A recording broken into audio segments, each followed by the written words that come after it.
Hey everybody, thanks for checking out part 5 of my Do It series. I want to talk to you all about one of my all-time favorite summertime baits, and then I want to do a step-by-step bait build with you all, starting with a bare hook. We're going to use a Do It mold, and we're going to end up with a nice finished product that you can put your own customization on. You can build your own colors, use the hook that you want, and you can build it as big or small as you like. Whatever gives you the most confidence to be able to get out there and catch as many summertime bass as possible. We're in the middle of July right now, and these fish have already seen every single deep diving crankbait known to man. They've seen all the football jigs, all the big spoons, all the big worms, all the stuff that we look forward to throwing all summer long. They've seen it. They've been pressured. You know, where I live here in the Ozarks, we love throwing a deep diving crankbait. It's a great way to catch a lot of fish, but where we go about throwing a deep diving crankbait is generally up in a river arm somewhere. That's where we're going to find our colored water that makes those fish strike a moving bait. And the downside to that is there's only so many structure points, drop-offs, ledges, things of that nature where the fish group up. So they've been tremendously pressured by now. And you got to show them something a little bit different, something that doesn't have a whole lot of vibration or movement to it. Something a little more natural goes a long ways. And that's where a hair jig comes into play. I catch a lot of fish on this bait. The way you go about throwing this bait is you throw it out there, you let it hit the bottom, you rip the reel handle 3 or 4 times to make this bait dart up off the bottom, and then let it hit the bottom, and then crank it again and let it hit the bottom. It's going to go like that across the bottom. The good thing about this bait is it appeals to suspended fish as well. If they're a couple feet up off the bottom, if they're not cranking any kind of current at all, this bait's going to go up above them, get their attention, and they'll usually hit it on the fall. 99% of the strikes with this bait are whenever you get done cranking the reel handle, when you go to check the bottom, they've already got it. So that's how the strike's going to occur. And like I said, it's a great way to get a lot of strikes from pressured bass. Whether you've thrown your deep diving crankbait in there a couple of times, caught 4 or 5 bass out of a school, you can throw the hair jig in there and catch a couple more. Just because this bait doesn't have too much action, it's very, very natural. Like I said, here in the Ozarks where I live, the fish are, primarily on all the good spots where they gang up really well. They've seen a lot of the good tactics already. So making your first cast with, something subtle like a hair jig is also a very, very good move. So I was actually schooled on this bait by a fishing mentor of mine, someone I look up to a tremendous amount. I am, convinced that he is one of the first people to throw this bait back in the 90s here in Missouri. I know this bait was introduced on a popular level in 1997. Bassmaster put out an article talking about the preacher jig. So I had to show you guys an original preacher jig that I've got, made by Man's Lure Company back in the day. It's probably about 5.5 inches long or so.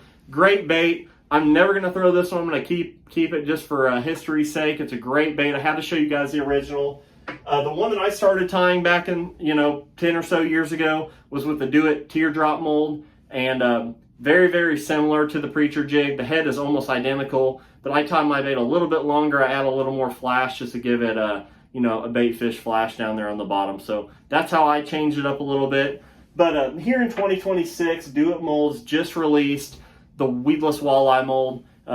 As the name says, I think they intended to be kind of a walleye jig head, but just being creative, that's a fun part of the bait building process here. I thought, man, that 1/2 ounce size would make a really, really good hair jig. So that's what we've done here, and I'm going to do a step-by-step with you guys and show you guys how we ended up with this bait right here, and show you guys the components I used, and show you guys how I go about building this this big custom hair jig. Like I said, love throwing this bait in the summertime. It's a great way to catch a bunch of fish, and they're fun to tie. I absolutely love tying this bait. I can make my own colors and customize it however I want. So there's 4 molds that I use. So I'm going to start this video off. We're going to go in depth on every single part of the process, and we're going to kick it off by going through the 4 molds that I use. So I hope you guys can take something from this. So let's dive in right now.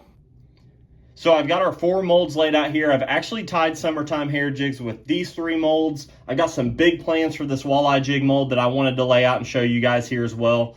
So I'm going to start with the original hair jig mold that I bought probably 10 or 12 years ago to kind of match the Man's preacher jig. It was the original, and there's nothing wrong with this teardrop jig mold at all. I've caught a ton of fish using this mold, and as you can see, it's just a teardrop shape. Not a lot to it. Got a little place for an eyeball on it. Not a whole lot of detail. But what I really like about this jig head design is the weight forward design that this teardrop shape provides. you know, you're ripping this jig up off the bottom, and you want to maintain a bottom contact whenever this jig falls. So having a lot of weight in the front of the jig head makes it fall quick and it stays on the bottom. And like I said, that's the original Man's Preacher jig design. The only thing I do to this jig head to modify it is it comes with a collar on it, as you can see here in the mold. Just a little kind of edge there. And what I do with the jig head before I go ahead and paint it is I just crimp it down with some pliers to make everything flat. Just makes it a little bit easier to tie my bucktail on. And not a big deal at all, but just a little modification I do to try to make the tying process a little smoother. So that's the original, caught a ton of fish on it, and I will continue to use that design for sure. The other jig head design here is the poison tail jig. The reason I'm going to use this one is because it comes in a 3/4 and a 1 ounce size. You know, once you start fishing below 15 foot into 20, 25, that 3/4 and 1 ounce comes into play. This mold has a little bit more detail in it. It's got some gill plates on it. You can put an eyeball on it, and just looks really realistic whenever you put the bucktail on it, and it looks like a real live shad. So that's also a great design. Like I said, I more so utilize this shape for the 3/4 and 1 ounce sizes, but definitely a good one. Caught a bunch of fish on that shape as well. New to Do It molds for 2026, we've got this weedless walleye mold. I've been playing with this one a whole lot this summer, caught a lot of fish on it. I really like the fact that it has a really big eyeball on it, just to have some added realism. The fish have seen a lot of baits come summertime right now, so this weedless walleye looks really realistic. But before I open this one up and show you guys how I utilize this mold, I want to show you guys kind of the predecessor to that mold, and that is the walleye jig mold. I haven't ever poured one of these, but why I bought this mold was to actually use for some of the smaller sizes. So this mold has a lot of variety to it. It starts with a 16th, 3/32, 1/8 ounce, 1/4 ounce, 3/8, half, all the way up to a 5/8 ounce. And like I said, I got this mold for the 3/32 size and the 1/8 ounce size to make black marabou hair jigs for the smallmouth up north. So really good head design for that. But for the sake of this video, I'm adding this mold in here because it has a 5/8 ounce cavity. As I mentioned before, sometimes the fish are a little bit deeper or they want a faster presentation, and I really like this shape that the walleye jig provides. So having a 5/8 ounce cavity in the walleye jig mold was definitely something that brought that mold to the table here, so I want to go over that with you guys. But as I mentioned before, the weedless walleye jig mold, new for 2026. And whenever I got this mold, I wasn't quite sure what I was going to do with it, and then the idea hit me that, man, that would make a great summertime hair jig mold. So I've been using the 1/2 ounce size. As you can see, as I mentioned before, it's got a recessed area for a very large eyeball that adds a lot of realism. You can put a red eye in it, so it has that little flash of red whenever you jerk this bait up off the bottom, and it definitely, I think, helps trigger more strikes. So I've been using the 1/2 ounce cavity a lot. There's 2 modifications I do to this mold to make it as best I can. And the first one is I actually drill out a little area for a 90-degree hook. And the reason I do that is there's nothing wrong with the original hook slot, but I'm using an actual 7/0 hook here, and it has nothing to do with the actual size of the hook. I don't need more bite to hook the fish or anything, but I like the length of the shank just because it gives me more to work with whenever I'm talking about tying the bucktail and the feathers onto the shank of the hook. I can make this bait really, really long to match those summertime gizzard shad. So instead of using the original hook slot, I drill one out probably an 1/8, 1/4 of an inch back on the top of the head, just to kind of choke that hook back a little bit to give me more to work with, so I can make this bait as big as possible.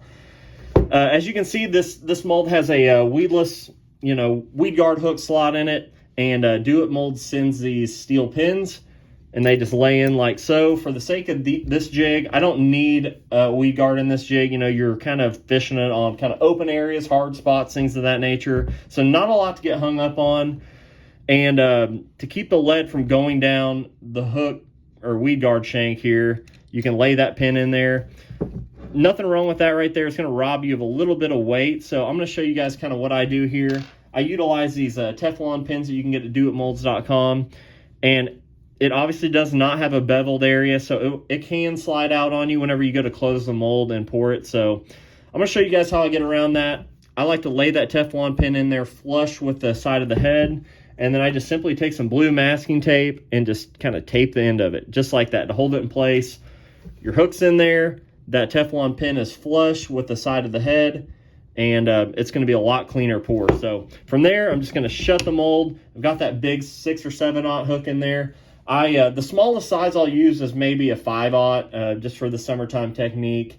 If you go much smaller than that, you might miss a few, but I never go bigger than the 7/0, just because, like I said, it has nothing to do with the bite of the hook. You don't really even need that 7/0. I just like the longer shank on there. So I'm going to step outside, I'm going to pour one of these, and then I'm going to show you guys what I do to kind of clean the jig head up, and then I'll paint one for you, and then we'll get down to the bait building part where I'm going to tie the bucktail on it. So it's going to start coming together here. I'm going to step outside and pour one of these, and we'll get rolling. So we've got our jig head poured here. I'm going to go ahead and open the mold up and show you guys what we're dealing with. So as you can see, the Teflon pin that's taped down, it's separated right from the jig head. There's not a whole bunch of a mess there or anything. But what we're going to do is just grab our pliers, just go ahead and take the jig head out. And then I'm just going to take off this sprue, just kind of shake it back and forth. And then I'm going to have a little bit of overpouring right here on the top of the head from the other hook slot. And I'm just going to cut that off real quick. And then I'm left with the jig head. What I do like to do here is I like to take a file and just kind of clean off where that other hook slot was, and kind of clean off where the sprue separated. And then, as I mentioned before with the preacher jig mold, is I like to go ahead and kind of knock all this stuff down here. These hook keepers are great for a soft plastic or something of that nature, but for the sake of what we're doing, I like to clean that off, just kind of file it down, make everything as smooth as possible so we can work with a clean surface for adding our bucktail. So I'll just file both of those off there, and then I'm left with just kind of a lead bait keeper that I can tie feathers and a bucktail on. So that's what it's going to look like before I powder paint it. And then I'm going to fire up my heat gun. I've got a couple different colors I like to use. Of course, just regular white's good, but I think the pearl looks really good on a bucktail jig. Just has a little bit of shine to it. So that's what I'm going to use for this video. So I'm going to go ahead and powder paint this jig head, and then we're going to put it in the oven here. So I'm going to fire up my heat gun.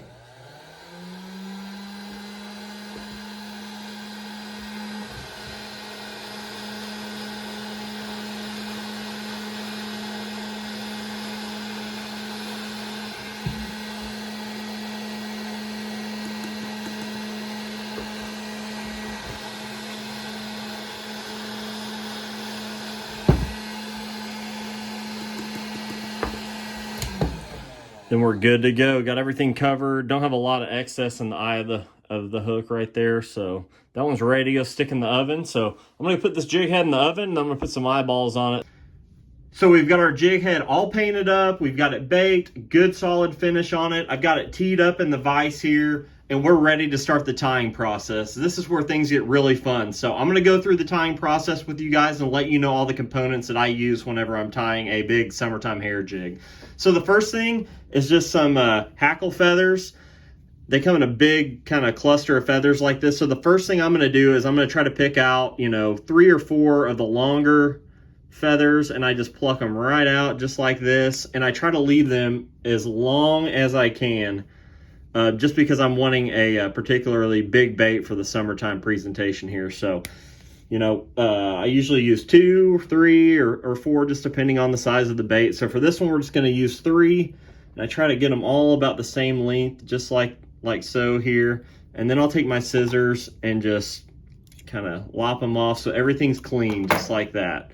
So I'll hold all those together, lay them down there, and that's where the tying process is really going to start. So I take my thread, and like I said, I'm wanting this bait to be as long as possible, so I usually try to tie the feathers on down the shank of the hook. So I'm going to get started here.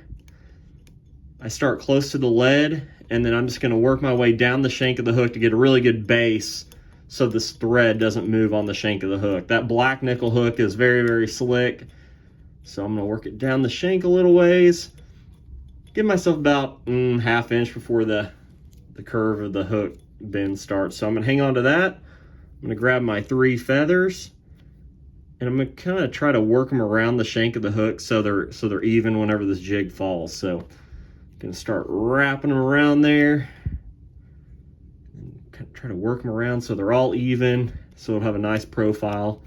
I'm gonna wrap that thing solid on the shank of the hook, just like that. So as you can see, we got a big long bait here to match those big gizzard shad that the fish are eating on in the summertime. Really secure those things on there.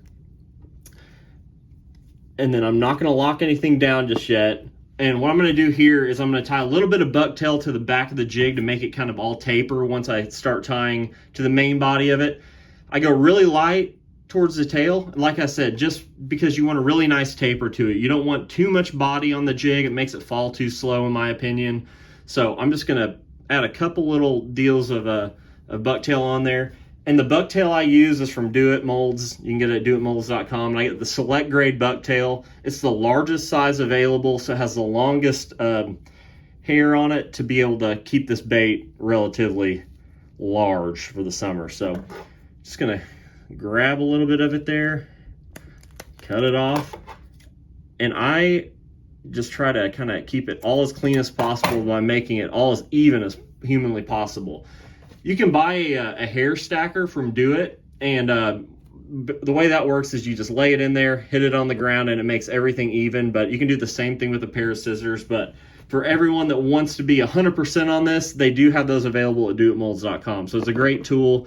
I personally don't want to use one just because it's another thing I got to carry around. So, but it is available. So I'm going to lay it on top of the feathers there and just start wrapping the thread until it's on there really good.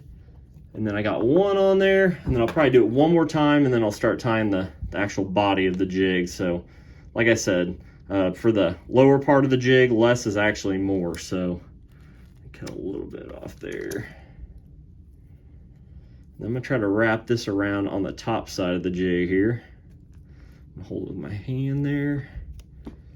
Start wrapping everything.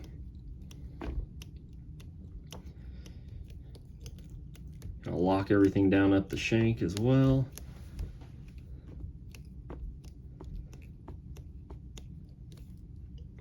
And as you can see, it just kind of tapers into that, into the feathers, and kind of keeps everything clean. So really gonna wrap everything up tight here. And then I'm actually gonna cut this off after I've got everything locked down very well. And I'm actually going to cut this off. So this is where, you know, the proper way to do this would be to use a whip finisher. You can also get those at doitmolds.com, and it basically holds all the thread together, and it locks everything in place just like what I just did with my hands there. But you can just do 4 or 5 overhand knots will work as well. And then if you really want to, you can use super glue to kind of lock everything down. I personally don't. I've never had one come untied, but if you'd like to, you can always use a cement or, like I said, super glue. So I lock that down there, and I'm using white thread for this just so it, you know, it's all together there. You're not gonna see any flashes of red underneath it. So, you know, just tie it. A bunch of overhand knots will work great. Cut that off. And then for the actual neck of the jig, I actually like to use red thread. I like, you know, just a little flash of red. You know, bass is a predator and it triggers them. So I definitely like to use red for the actual collar. So got my red thread here. I'm gonna get it started. And then we're gonna tie the rest of this jig here. So basically what I'm gonna do here is just get a good base going. Once again, just wrap over the collar, probably 10 or so times. And then I'm gonna do the same thing with my bucktail. Except this, I'm gonna be a little more liberal with it. And I'm gonna try to build the body of the bait up right here. Let's start with the far side. Then I make sure to start low so I get all the bucktail there. Wrap all of it. And then I'm gonna try to do this side.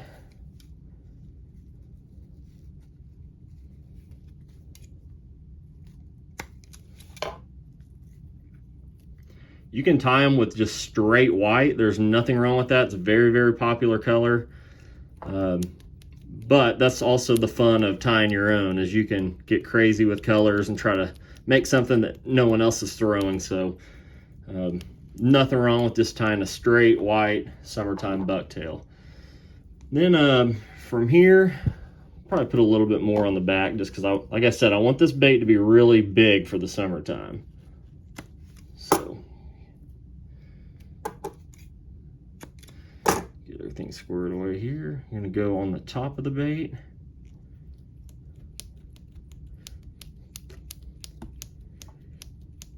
Everything squared away.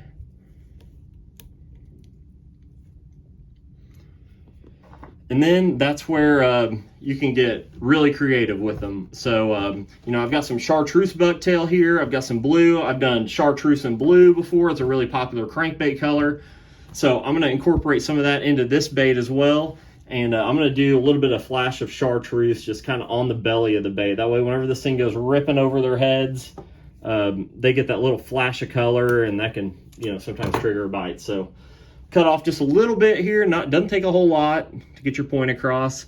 Just hold it on the belly, tie it on there, and then we're going to do the same thing with the back as well here. So I've got my blue just to give it some contrast, and we're going to put that on the back of the bait.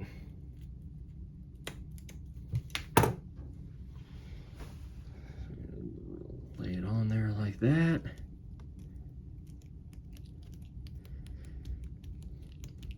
Get it on there, and then you know, you can add feathers to the side. The original preacher jig had actual duck feathers on the side to give it, you know, some realism to it. So this jig here doesn't quite have the body that I want it to have, so I'm gonna add a little bit more white to the side just to give it that big profile. So we're gonna add that on there. If you want the jig to fall faster, you can actually put less bucktail on it, but this one's still a little bit skinny, so we're going to tie a little bit more to each side. And you want to keep it balanced. Whatever you add to one side, you want to add to the other. That way the jig will fall as straight as possible. Add a little on this side as well.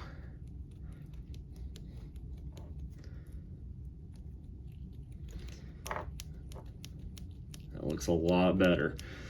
So, like I said, you can get as crazy with it as you like. I like to add some Flashabou accent to it. It's kind of textured, really shady looking. So, whenever you add this, it doesn't take a whole lot.